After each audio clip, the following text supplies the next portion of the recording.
Meus irmãos queridos, com temor e tremor, vamos abrir a palavra de Deus no livro dos Atos dos Apóstolos, no 4º capítulo, um texto bem menor do texto do domingo passado.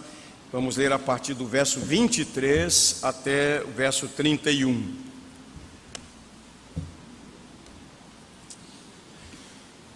Atos dos Apóstolos, capítulo 4, versículos de 23 a 31. Como os irmãos acabaram de ouvir, pastor Sávio, ele encontra-se lá na Paraíba, na cidade de Monteiro, desde ontem, pregando a palavra de Deus. Pastor Sérgio está aqui entre nós. E nós estamos todos aqui para adorar a Deus, esse Deus maravilhoso, grandioso, soberano, bendizer o seu nome. Recebemos aqui uma informação de que hoje, dia 20 de maio, é o Dia Internacional dos Gideões, que são também chamados de Gideões Internacionais, esse ministério tão precioso de distribuição das Escrituras Sagradas, da Bíblia Sagrada, que tem colhido tantos frutos para a glória de Deus. Nós abraçamos esse ministério, todos que o fazem, e os queridos gideões e auxiliadoras aqui da nossa igreja. Vamos ler, queridos, com muita atenção essa porção da palavra de Deus. 23. Uma vez soltos, no caso aqui Pedro e João, tinham sido encarcerados. Uma vez solto, procuraram os irmãos e lhes contaram quantas coisas lhes haviam dito os principais sacerdotes e os anciãos. Ouvindo isto, unânimes, levantaram a voz a Deus e disseram: Tu, soberano Senhor, que fizeste o céu, a terra, o mar e tudo o que neles há, que disseste por intermédio do Espírito Santo, por boca de Davi, nosso pai, teu servo. Por que se enfureceram os gentios e os povos imaginaram coisas vãs?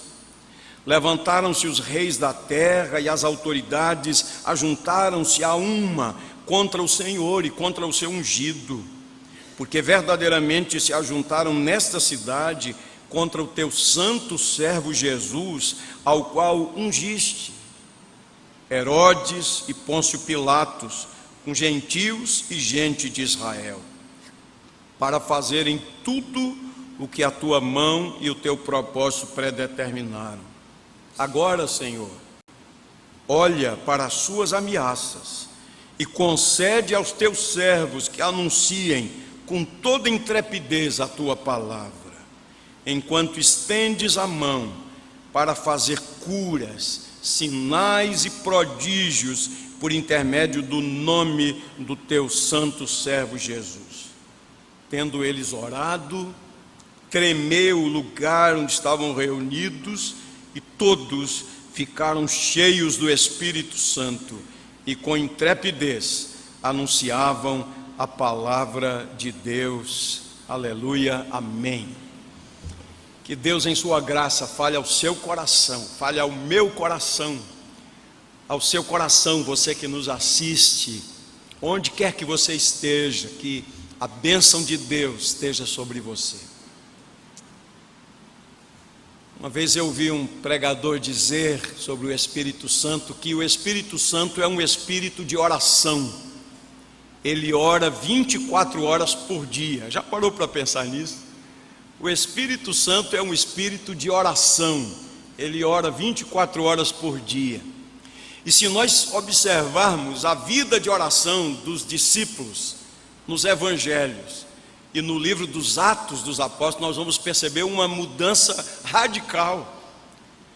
Nos evangelhos encontramos discípulos que, mesmo depois de terem caminhado 3 anos com o Senhor Jesus, de terem observado de perto a sua vida profunda de oração, sim, porque Jesus orava constantemente. Às vezes a sua agenda estava tão cheia e ele passava a noite em oração. Às vezes as multidões ficcionavam e ele se retirava para lugares solitários e ali ele buscava a face de Deus. Às vezes ele se levantava alta madrugada, essa expressão bíblica que refere-se àquele horário entre 3, 4 horas da manhã. Ele se levantava de madrugada para orar, porque a oração não podia estar ausente da sua agenda. Um dia, os discípulos estavam reunidos, quando ele terminou de orar, os discípulos pediram: Senhor, ensina-nos a orar.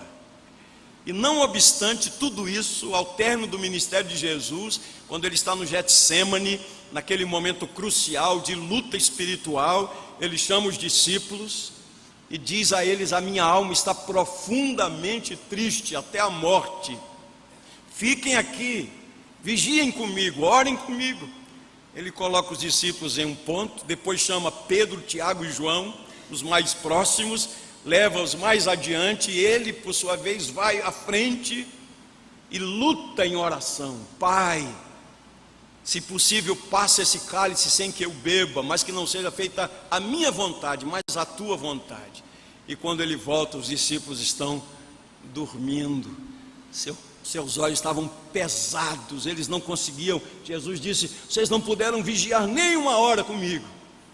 Vigiai e orai, para que não entreis em tentação. O espírito está preparado, mas a carne é fraca.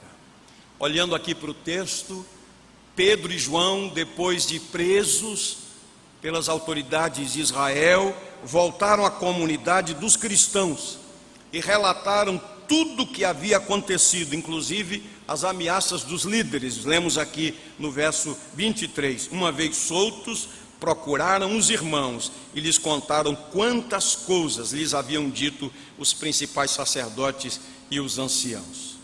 E quando a comunidade cristã ouviu aquele relato, a comunidade se uniu em clamor ao Deus vivo. Estava lembrando de um texto de A.W. Tozer, que eu li faz muito tempo. Ele fazia um comentário sobre esse texto mesmo. Uma vez soltos, procuraram os irmãos. E no texto ele faz uma pergunta: para onde você vai quando você tem liberdade para ir aonde quiser? Para onde você vai? Os discípulos Pedro e João saíram da prisão e foram ao encontro dos irmãos, para juntos buscarem a Deus. Para onde você vai? E naquele texto, não me lembro todos os detalhes, mas alguma coisa, Tozer diz assim, estava falando lá no contexto dele, né? Um irmão acorda, abre a janela, as ruas estão cheias de neve, aí ele diz: hoje eu não vou à casa do Senhor, porque tem muita neve. Mas no dia seguinte, mesmo com neve, ele vai para o trabalho. Ele acorda para o dia e diz assim: oh, esse é um lindo dia. Em vez de ir para a casa do Senhor, ele vai para a casa de campo. Para onde você vai quando você tem liberdade de ir para onde você quiser? E Tozer destaca: eles foram procurar os irmãos. Fico pensando, quando nós visitamos os idosos, aqueles que já cansadinhos, não podem mais, não têm mais mobilidade, não podem estar na casa do Senhor, e eles amam tanto a casa de Deus, e eu tenho ouvido muitas vezes esse relato: eu queria muito participar do culto, eu queria muito ir à minha igreja, queria muito cultuar. E eu fico pensando de gente que tem saúde, que tem possibilidades, às vezes mais de um automóvel na garagem, que tem toda a facilidade de mobilidade e tem preferido outras coisas, a cultuar a Deus, a adorar a Deus. Fica essa palavra e essa pergunta de Tozer: para onde você vai quando tem liberdade para ir aonde quiser? Queria, de uma forma bem objetiva, queridos, fazer 3 destaques nesta manhã. Se você guardar essas 3 palavras: unidade, dependência e missão, creio que terá sido muito importante essa ministração. Então vamos procurar de forma bem objetiva desenvolver essas 3 palavras. O primeiro ponto que eu queria destacar é a unidade em torno da pessoa de Jesus. Quando nós pensamos em unidade, nos lembramos de expressões que são usadas na Bíblia, no Novo Testamento, para a igreja de Jesus. A figura do edifício. Cada novo convertido é uma pedra que é colocada, um tijolo que é colocado nesse edifício. Jesus é a pedra angular, a pedra fundamental. E quando esse edifício estiver pronto, ele voltará. A outra figura que é utilizada é a do corpo humano, falando sobre a unidade orgânica do corpo humano. Paulo fala muito bem sobre isso na carta aos Coríntios, na primeira carta, capítulo 12, falando que cada membro do corpo é importante, é necessário e tem uma função. Os olhos não podem dizer às mãos: nós não precisamos de vocês. As mãos não podem dizer aos pés: nós não precisamos de vocês. Então há uma unidade orgânica no corpo de Cristo. E unidade, queridos, é algo essencial na caminhada cristã. Certamente, quando Pedro e João foram ao encontro daquela comunidade, eles se alegraram com a presença deles, se alegraram por causa da libertação deles, se alegraram também por causa do testemunho ousado, intrépido que eles deram diante das autoridades, quando foram intimidados, ameaçados e disseram com firmeza: nós não podemos deixar de falar das coisas que temos visto e ouvido. Antes, importa-nos obedecer a Deus do que aos homens. Que firmeza extraordinária, que autoridade, que santa ousadia. Não se intimidaram diante daquelas autoridades. E eu queria tomar essa palavra que aparece aqui no verso 24. Ouvindo isto, unânimes levantaram a voz a Deus. Unânimes. A unidade do povo de Deus manifestada agora em uma reunião de louvor, em uma reunião de oração. E eu queria lembrar aqui que essa unidade, eles levantaram a voz unânimes. Essa unidade é reflexo da unidade pela qual Jesus havia orado na chamada oração sacerdotal, João 17. A gente lê lá no versículo de número 21, a fim de que todos sejam um. Queridos, quando nós vivemos em unidade, nós promovemos a glória de Deus. Preste atenção aqui. Quando nós vivemos em unidade, nós promovemos a glória de Deus. Quando vivemos em unidade, nós viabilizamos o avanço do reino de Deus.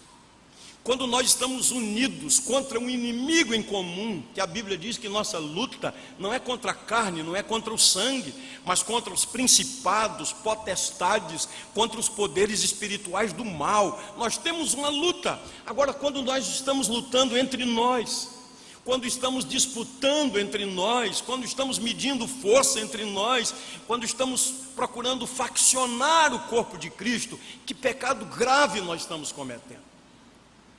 Vejam, a igreja aqui é uma igreja nascente. Você pode imaginar aqueles novos convertidos, ávidos por aprenderem.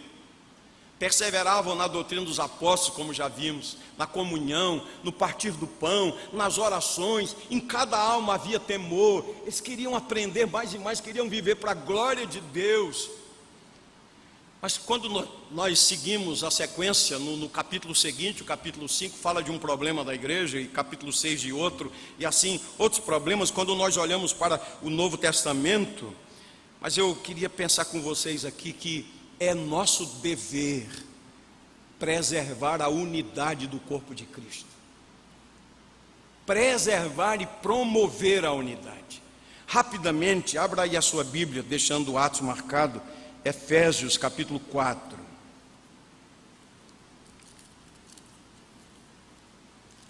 Efésios capítulo 4. O editor colocou aqui em negrito a unidade da fé.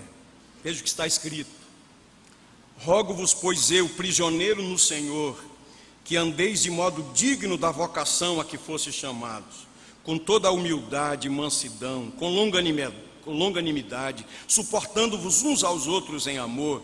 E vejam o versículo 3: esforçando-vos diligentemente por preservar a unidade do Espírito no vínculo da paz. Há um só corpo, um só Espírito, como também fossem chamados em uma só esperança da vossa vocação. Há um só Deus, uma só fé, um só batismo, um só Deus e Pai de todos, o qual é sobre todos, age por meio de todos e está em todos. A igreja de Corinto tinha uma divisão muito visível, muito clara, muito manifesta. Paulo disse: eu tomei conhecimento que há partidos entre vós. Um grupo diz: sou de Cefas, outro diz: sou de Paulo, um grupo diz: sou de Apolo, sou de Cristo. Paulo chega a dizer: Cristo, pois, está dividido. Estava dizendo àqueles, principalmente, que se diziam: somos de Paulo. Vocês foram batizados em nome de Paulo. Paulo morreu por vocês. Queridos, a unidade do corpo de Cristo é uma unidade em torno de uma pessoa, que é a pessoa de Jesus. Então, que Deus nos livre, numa igreja que tem mais de um pastor, de termos o grupo do pastor tal. Que Deus nos livre disso. Nós somos de Jesus. E Paulo disse muito bem aos coríntios: quem é Paulo? Quem é Apolo? Apenas servos, por intermédio de quem viestes a crer. Eu plantei, Apolo regou, mas Deus deu crescimento. Que Deus nos livre de termos aqui grupo do pastor tal e tal e qual, porque a gente pode dizer: quem é Sávio? Quem é Sérgio? Quem é Lutero? Quem é Nélio? Quem é Léo? Apenas servos.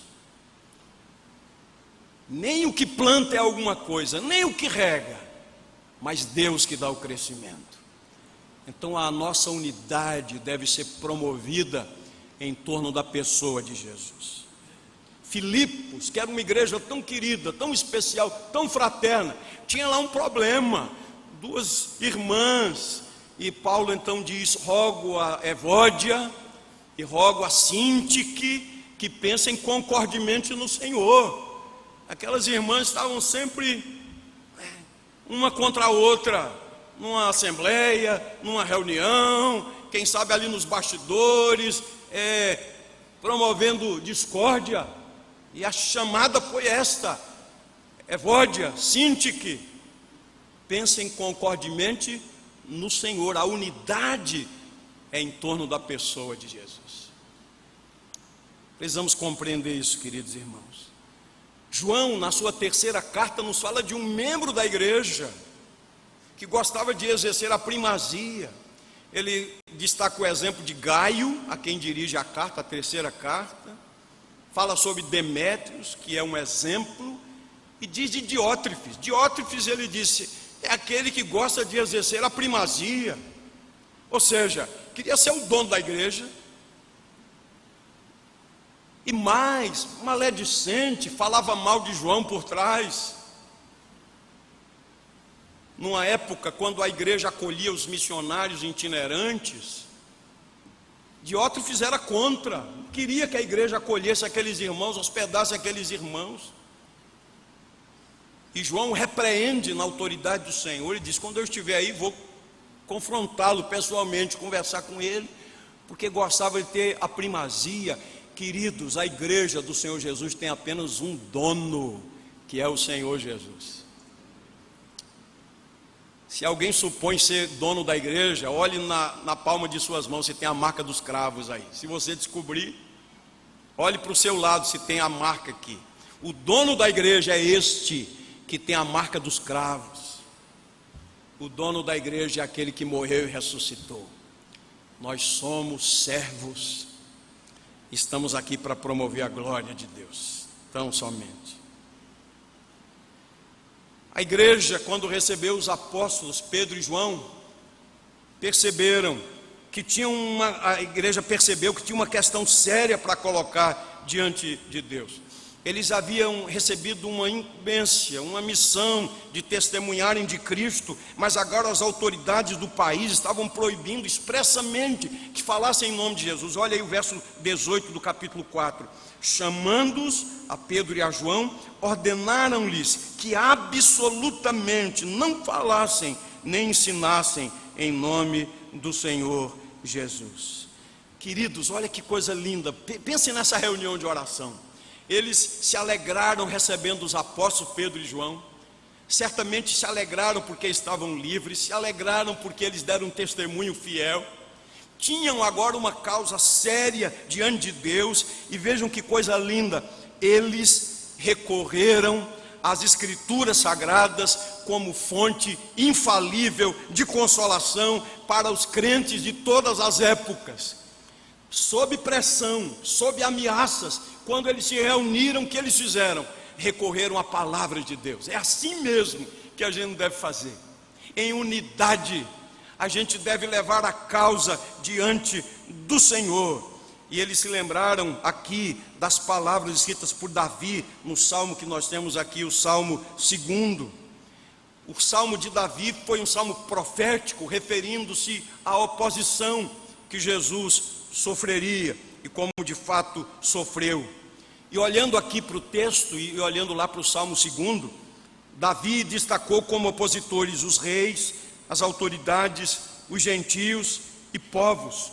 Todos eles tomaram posição de combate contra o ungido, contra o Messias. Ele cita aqui literalmente verso 27, Herodes e Pôncio Pilatos como gentios e gente de Israel. Eles se uniram contra Jesus, e sabedores disso, e sob aquela ameaça, eles unanimemente, em unidade, levantaram a voz perante o Senhor. Que Deus nos ensine a graça, queridos, desta bênção na unidade em torno da pessoa de Jesus.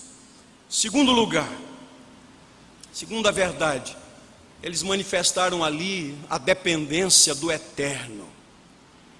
E se há uma coisa que a igreja precisa aprender a cada dia, é viver na dependência do Senhor, do eterno, todos os dias da nossa vida.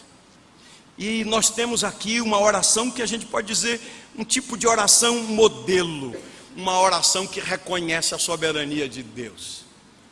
Eu gosto de perceber a providência de Deus assim nos pequenos detalhes.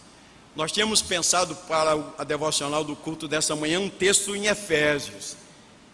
E aí o pastor Nélio disse: posso ler um texto de Daniel? Claro que sim, um texto que tem falado ao meu coração. Estão lembrados do texto que ele leu? Lá no capítulo 2, uma oração de Daniel com seus companheiros. E é interessante, em que contexto Daniel fez essa oração?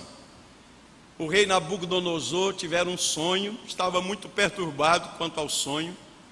Chamou os magos, os encantadores, dizendo: interpretem o sonho. E eles não puderam.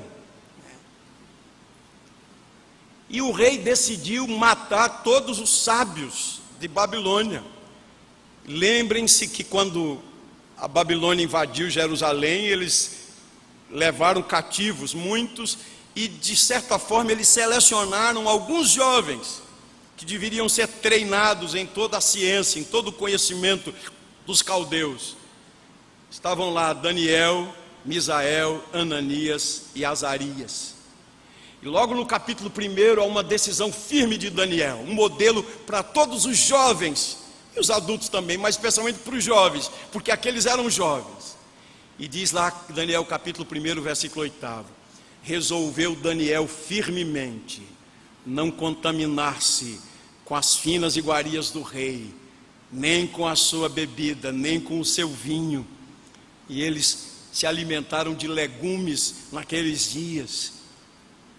Às vezes a vida dá certas oportunidades, uma pessoa é colocada numa posição de destaque, e você precisa entender que quando Deus coloca você numa posição estratégica de destaque, isso não é um fim, você está ali para a glória de Deus. Então Daniel não estava ali para conseguir um título de doutorado na Universidade Federal da Babilônia, nada disso. Ele estava ali como servo de Deus, E ele não começou ali a fazer o jogo do mundo, ele não vendeu a sua alma, porque às vezes pessoas são tentadas a isso, elas vendem a alma para conseguirem um título, para conseguirem posição, para conseguirem bens. Daniel permaneceu firme. O chefe da guarda, quando soube da determinação do rei matar os sábios, foi a Daniel, foi a seus companheiros. Capítulo 2 começa falando exatamente isso. Daniel chamou os seus companheiros e eles foram orar a Deus. Muito semelhante ao que aconteceu com a igreja que estava sob ameaça. E eu louvei a Deus quando o pastor Nélio leu esse texto. Disse Daniel na sua oração, vejam a oração: seja bendito o nome de Deus, de eternidade a eternidade, porque dele é a sabedoria e o poder, é ele quem muda o tempo e as estações. Então vale a pena orar para que chova, queridos, no sertão, no semiárido, porque Deus é quem muda o tempo e as estações, remove reis, estabelece reis, ele dá sabedoria aos sábios, entendimento aos entendidos, ele revela o profundo e o escondido, ele conhece o que está em trevas e com ele mora a luz. E agora, olhando aqui para o nosso texto, olhem para mim, querido, o diácono já está cuidando, preste atenção aqui. Eles se colocam diante de Deus. Vejam o versículo 24: ouvindo isto, unânimes, levantaram a voz a Deus e disseram: tu, soberano Senhor, que fizeste o céu, a terra, o mar e tudo o que neles há, bendito seja o nome do Senhor pela sua palavra maravilhosa. Eles disseram: soberano Senhor. Palavra que eles utilizam aqui para Senhor. A ênfase é Deus como sendo eterno. É isso que eles estão dizendo aqui. Aquele que é totalmente independente de todas as coisas. Ele é o eterno. É o Deus imutável. É o Deus digno de toda confiança. Queridos, que exemplo maravilhoso de dependência. Na hora da crise, na hora da adversidade, na hora da dor, na hora da tragédia, na hora da perda, na hora das lutas, das lágrimas, manifesta essa dependência do Todo-Poderoso. Eles oraram reconhecendo a soberania de Deus. Quando nós vamos ao Salmo 2, há um fato muito interessante nessa identificação. Lá no versículo 4, ele vem falando sobre a oposição dos inimigos, e no versículo 4 do Salmo 2, ele diz: aquele que habita nos céus se rirá, o Senhor zombará deles, ou seja, desses opositores que pensam que podem alguma coisa contra Deus, que pensam: nós vamos destruir a igreja, nós vamos destruir esses cristãos, nós vamos destruir essa pessoa. A Bíblia diz: o Senhor se rirá deles, o Senhor zombará deles. Queridos, é a esse Deus que eles levantam a voz. Que Deus nos ensine assim, que Ele é o eterno, que Ele é o Todo-Poderoso, é o Shaddai, que Ele é aquele que não muda, que Ele é o Criador dos céus e da terra. Esse é o nosso Deus. O salmista aprendeu assim, ele orou, o Salmo 121, eleva os meus olhos para os montes, de onde me virá o socorro? O meu socorro vem de quem? Vem do Senhor que fez os céus e a terra. Creiam nisso. Tudo e todos estão sujeitos ao poder de Deus. Assim diz o Senhor: agindo eu, quem impedirá? Deus é maior que qualquer autoridade humana. E Pedro e João, sabedores disso, responderam às autoridades: antes importa-nos obedecer a Deus do que aos homens. Agora, queridos, prestem atenção no que vou dizer. O controle absoluto de Deus, o governo soberano de Deus, não significa que seus seguidores jamais sofrerão. Afinal, Deus permitiu que o seu próprio filho sofresse, não é verdade? Nós temos aqui aquele antigo e difícil problema, que é como o soberano Deus o autor de todas as coisas, o autor de tudo que existe, como é que esse soberano Deus permite que o seu povo sofra? E às vezes quando nós estamos lá no cadinho da provação, que o pastor Francisco Leonardo gosta de dizer, a bênção do pilão, quando nós estamos ali sendo triturados, quebrados, e dói mesmo, e a gente não entende, e às vezes a nossa alma questiona mesmo, caducaram tuas promessas, na ira esqueceste a misericórdia. Eu selecionei aqui rapidamente alguns textos breves, porque o nosso tempo é curto. Salmo 13, você já se imaginou fazendo uma oração assim ao soberano?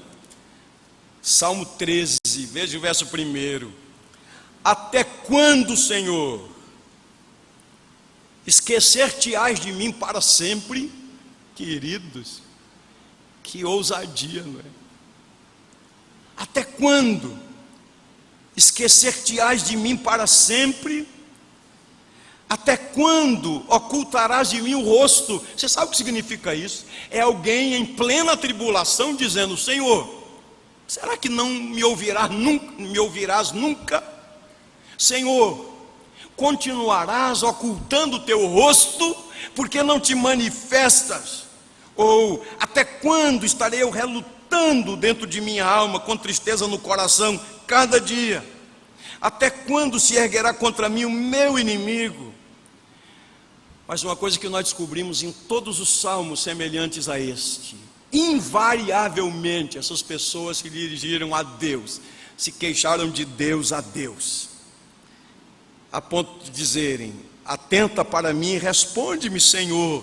Estão dizendo: eterno, tu que não mudas, meu Deus, ilumina-me os olhos, para que não durma o sono da morte, para que não diga o meu inimigo, prevaleci contra ele, e não se regozijem os meus adversários, vindo eu a vacilar.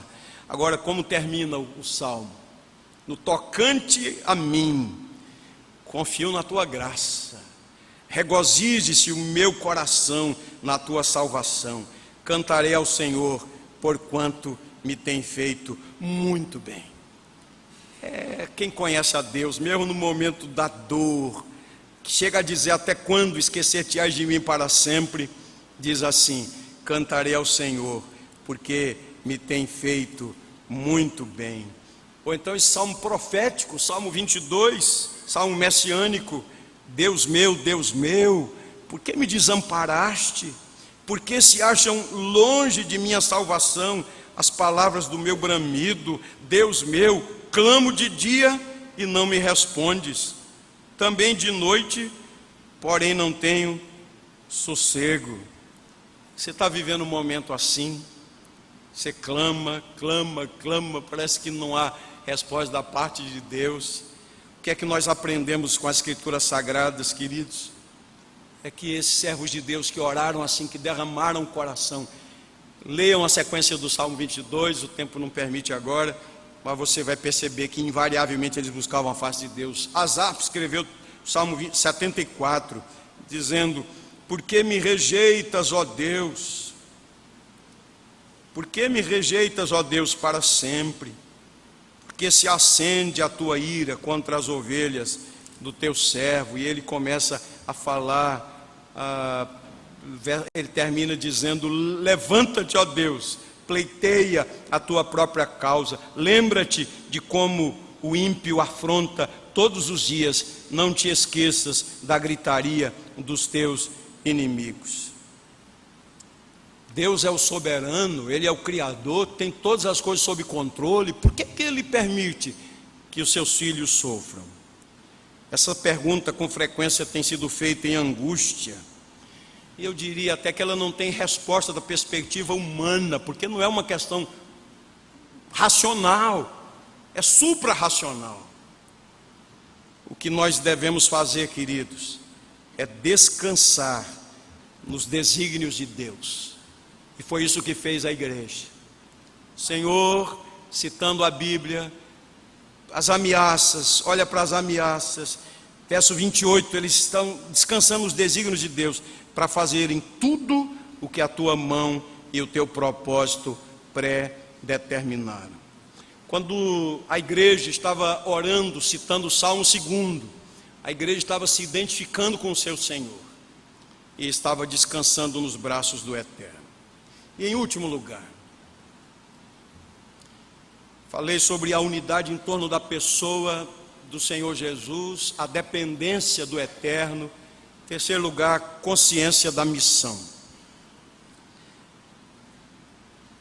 Vamos pensar no conteúdo da oração deles e vamos nos lembrar aqui de nossa vida de oração, o conteúdo das nossas orações e o conteúdo das orações de nossas reuniões de oração. O que é que a gente coloca diante de Deus? E eu pergunto mais, se nós estivéssemos naquela reunião de oração, como é que nós oraríamos? O que iríamos pedir? Olhem para o texto. Vejam que, primeiro, começando o aspecto negativo, o que eles não pediram. Eles não pediram para Deus castigar os seus inimigos, porque parece que a disposição do nosso coração é sempre essa, né? Castiga aquele que está me fazendo mal. Eles não pediram para Deus castigar os seus inimigos. Segundo, eles não pediram livramento. Queridos, em nenhum momento aqui nós percebemos eles pedindo livramento. Eles não pediram isenção de adversidade. Qual foi o conteúdo da oração deles? Eu, quando estava estudando o texto, eu pensei, nossa vida de oração, pensei assim, às vezes, nós fazemos orações pequenas não estou falando do tamanho da oração, pequenas no sentido de pobres. Nós fazemos orações egoístas, nós fazemos orações caprichosas, nós fazemos orações visando ao nosso deleite apenas. Mas qual foi o conteúdo da oração deles, queridos? Vejam lá. Agora, Senhor, olha para as suas ameaças e concede aos teus servos que anunciem com toda intrepidez a sua palavra, enquanto estendes a mão para fazer curas, sinais, prodígios, por intermédio do nome do teu santo servo Jesus. Eles oraram pelo cumprimento da missão, que era a proclamação do nome de Jesus. Era isso que estava impregnado em sua alma. Era essa a disposição do seu coração. Irmãos, eu quero lhes confessar que quando estava lendo esse texto me entristeceu tanto o coração, porque às vezes nós não percebemos isso na igreja. O que nós percebemos, e conhecendo um pouco a igreja, e convivendo e conhecendo a nós mesmos, é que nós temos uma agenda muito diferente da agenda de Deus. É que lá na nossa agenda estão os nossos sonhos, os nossos projetos, as nossas expectativas. Esse ano eu quero crescer tanto, esse ano eu quero fazer isso, esse ano eu quero comprar isto, esse ano eu quero conquistar isto. Vejam, nada de errado nessas coisas, nada de errado em ser organizado e fazer planejamento. A grande questão é, qual é a prioridade da nossa vida? Certamente que aqueles queridos, eles tinham família. Claro que eles não queriam ver os seus queridos sofrendo, mas antes e acima de tudo, o que estava pulsando no coração deles, o que fazia com que seus corações ardessem, era a consciência da missão. Eles diziam, nós estamos aqui para tornar conhecido o nome de Jesus. Escute o que estou dizendo. Essa missão não é só para pastor, não é só para missionário que está no campo missionário urbano, regional, transcultural. É sua essa missão.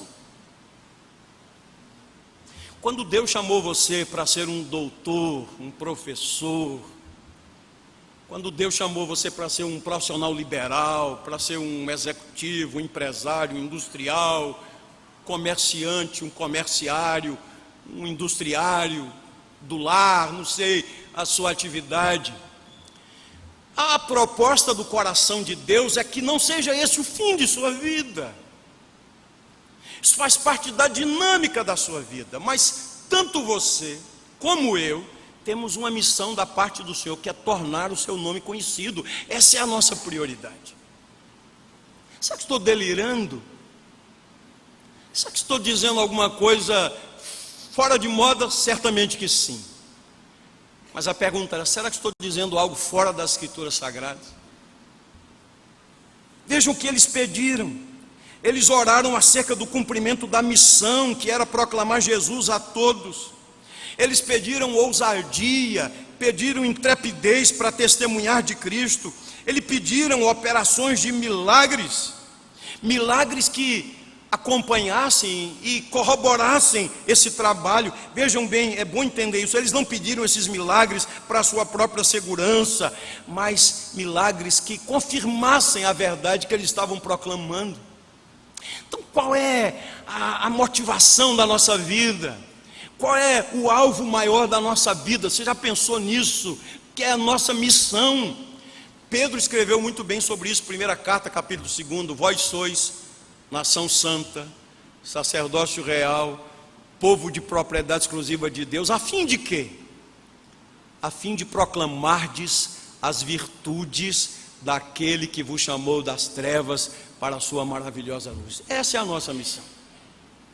Foi isso que eles pediram. Então, queridos, que texto rico, né? E ali Deus ofereceu uma indicação física de que havia ouvido a oração e respondido a ela. Tendo eles orado, o lugar onde eles estavam tremeu, todos ficaram cheios do Espírito Santo. E será que o comentário agora, olha, o lugar tremeu, é bênção, venham para cá, foi essa a ênfase deles? Não, queridos, eles nem falaram sobre isso, porque cheios do Espírito Santo, diz o texto, eles anunciavam a palavra de Deus. Ele não ficava dizendo: olha, venham para cá, saia da sua igreja, saia dessa igreja, venham para a nossa que é boa. Você não sabe o que aconteceu na reunião de oração. Eles não ficaram fazendo proselitismo e propaganda dessas coisas. O mais importante é que, cheios do Espírito Santo, intrépidos, eles saíram proclamando a palavra de Deus. Queridos, eu não sei como vocês ouvem essas palavras, mas dentro dessa perspectiva de discipulado cristão, que é o tema do ano para a nossa igreja, nós temos aqui essas marcas de um discipulado cristão nesse texto: unidade em torno da pessoa de Jesus. E se nós estivermos unidos em torno da pessoa de Jesus, nós não vamos ficar brigando uns com os outros, né? Uma vez eu ouvi uma figura muito simples, uma roda de bicicleta, por exemplo. Pense naqueles raios, né? E o eixo central. Vejam, quanto mais os raios estão próximos ao eixo, estão unidos, quanto mais eles se afastam, estão separados, não é? Obviamente, para dar sustentação à roda, né? Então, quanto mais unidos em torno da pessoa de Jesus, estaremos achegados uns aos outros. Se quer conhecer uma pessoa espiritual promove a unidade. Uma pessoa espiritual luta pela unidade. Uma pessoa espiritual não fica jogando um contra o outro. Uma pessoa espiritual jamais vai mandar um e-mail para você dizendo: você não sabe da última novidade.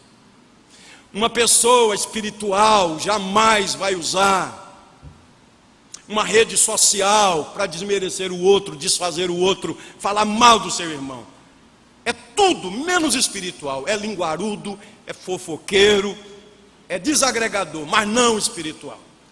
Uma pessoa espiritual não desagrega. Uma pessoa espiritual não fica com beicinho. Uma pessoa espiritual, quando tem algo a dizer, vai à pessoa e diz. Não fica falando para os outros. Não fica como fogo de monturo. Não, em nome de Jesus, não. E repreendemos em nome de Jesus toda atitude assim no nosso meio. Isso é carnalidade, isso é falta de espiritualidade, isso é maldade. A unidade acontece em torno da pessoa de Jesus, quanto mais perto de Jesus, porque foi esse o teor da sua oração sacerdotal, que todos sejam um, assim como Ele, o Pai e o Espírito mantenham a unidade. Que Deus nos dê a graça da dependência do eterno. E eu digo a você agora, que está vivendo esse momento, esse cadinho, essa dor, você diz assim: olhe, as minhas lágrimas têm sido meu alimento constantemente. Eu quero incentivar você a descansar nos braços do eterno, ainda que você diga: até quando te ouvidarás de mim, Senhor? Até quando esconderás a tua face de mim? que você descanse naquele que é o Criador, que é o sustentador de todas as coisas. E Deus nos dê a graça da consciência da nossa missão, que é proclamar as virtudes daquele que nos chamou das trevas para a sua maravilhosa luz. Que Ele nos abençoe, a Ele a glória. Amém.